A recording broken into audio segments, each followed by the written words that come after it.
opened my mouth to speak, but Lucy raced out, disappearing in a flash. My fingers itched to rip the paper. But I'd made a promise to Lucy, and no matter where my mind had gone during the last couple of days, she was still my best friend and had been there for me when I needed her. I snatched my purse out of my locker and buried the envelope in the bottom of it, determined to forget it. I was on duty, and now, with Lucy gone at the last minute, we would be short-handed. I changed into my scrubs and hurried out of the locker room. I still had a few minutes before I needed to clock in, so I decided to visit the blood bank to make sure the B positive had been restocked. As I walked down the corridor, a strange sound resonated off to my right. A supply closet, and the door was cracked. Another sound, like a squeak. "Hey, anybody in there?" I pushed the door slightly. Another squeak. My skin chilled as I opened the door farther. Then, "Oh my God, Logan? Is that you?"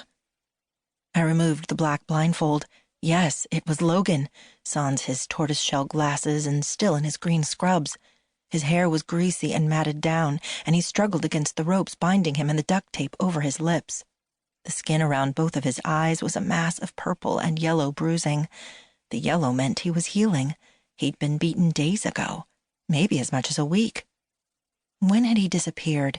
My mind raced, but I couldn't quite remember. With all that had gone on in my life since then, time had gotten fuzzy.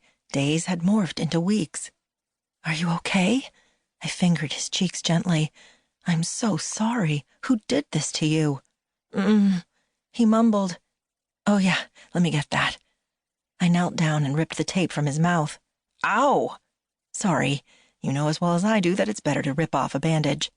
"Still, Jesus, Erin." "You remember my name. That's a good sign. Where have you been, Logan?" "I honestly have no idea." "I have to tell you, the doctors are furious, especially Bonneville. You're lucky she just went on a 3-week vacation." "That's one small silver lining. Could you get these ropes untied, please?" "Who took you? Where have you been?" I asked again. "Do I look like I know?" He struggled as I worked on the ropes binding him. "All right, tell me what you can then." "I don't need to tell you anything. I'll be talking to the cops." "My brother is a cop, and so is my vampire boyfriend's cousin, and they're off desecrating a graveyard tonight." My skin numbed. Couldn't think about that now. I tried to be gentle, but Logan's wrists were chafed from the coarse rope. He grumbled as I worked the knot. "Could you maybe go a little faster?" He tugged against the bindings. "I'm doing the best I can. These aren't knots I'm familiar with, and they're tight. Quit resisting. It's making it more difficult. Whoever tied these must have had superhuman strength." Superhuman strength. Vampire strength? No. I was done thinking Dante could possibly have anything to do with these hospital disappearances. Wasn't I? "The first woman disappeared the night he showed up, Erin." "No, no, no. You love him. He loves you.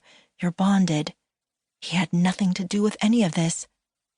I worked furiously at the knot binding Logan's wrists. Finally, it loosened, and I was able to untie the rope.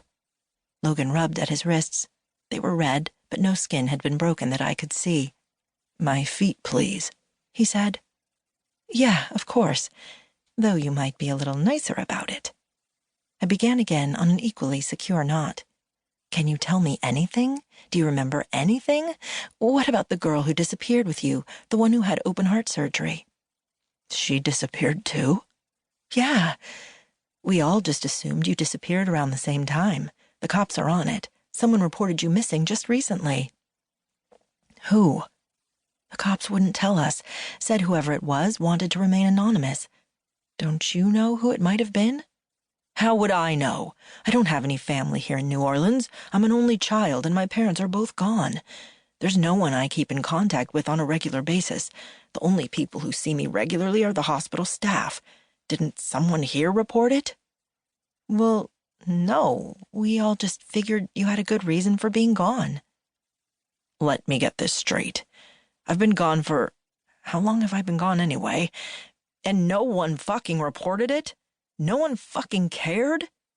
He continued rubbing at his wrists. "It's